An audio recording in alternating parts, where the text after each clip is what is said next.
क्यों न हो। जो नास्तिक न आत्मा को मानते हैं, न परमात्मा को मानते हैं, न स्वर्ग को मानते हैं, न नरक को मानते हैं, वो भी उनके सिर पर जब विनाश का डंका बजेगा, एटम बमों का, कि अरे अब तो हम भी गए कि गए, हम भी बचने वाले नहीं है, तब बरबस ही उनको मानना पड़ेगा। क्या क्या मानना पड़ेगा है कि इस सृष्टि का जो रचयिता है, सृष्टि साकार है या निराकार? तो साकार सृष्टि का रचयिता भी निराकार होगा या साकार? साकार रचयिता भी हो। तो वो साकार रचयिता जो सारी सृष्टि का, जड़ जंगम सृष्टि का रचयिता है, वो प्रकृति के 5 तत्वों का मूल रूप में, बीज रूप में पुतला है। सारी मनुष्य सृष्टि रूपी जो साकार झाड़ है, उसका बीज है। बीज का कभी नाश नहीं होता है। उस बीज से ही ये सारा संसार निकलता है,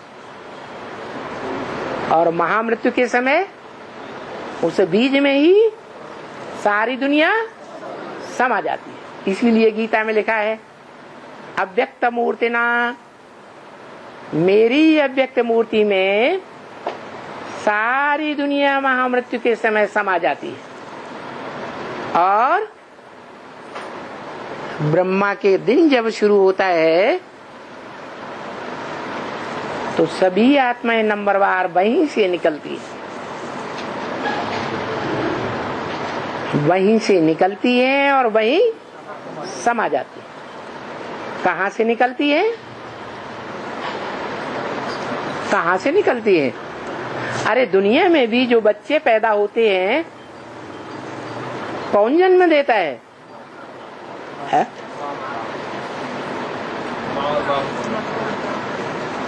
कोई कहता है माँ जन्म देती है, कोई कहता है बाप जन्म देता है, कोई कहता है माँ बाप दोनों जन्म देते हैं। अरे आता कहाँ से है? माता में भी बच्चा कहाँ से आता है?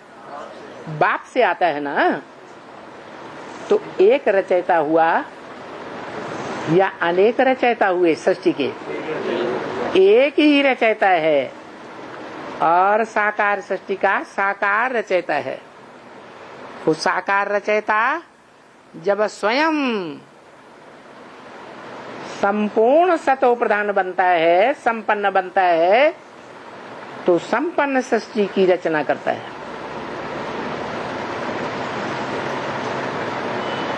वो जब रजो प्रधान बनता है तो सारी सृष्टि रजो प्रधान बनती है। वो जब तमो प्रधान बनता है तो सारी सृष्टि तमो प्रधान बनती है।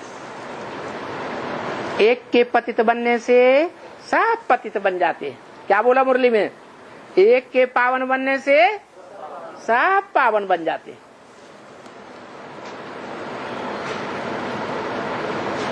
तो सारा मदार किसके ऊपर है?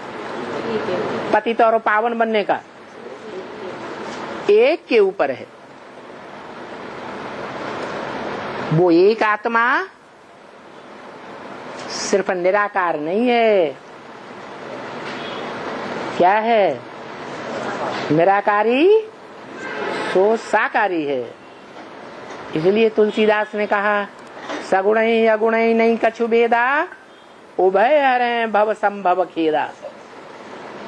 सगुण और निर्गुण भगवान दोनों में कोई अंतर नहीं है। क्यों? क्यों अंतर नहीं है? जो सगुण है वो ही निराकार बनता है, और जब वो निराकार बनता है शिव समान, फिर वो ही सृष्टि का सत्व प्रधान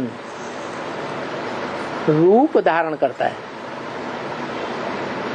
जिससे सात्विक सृष्टि की शुरुआत होती है।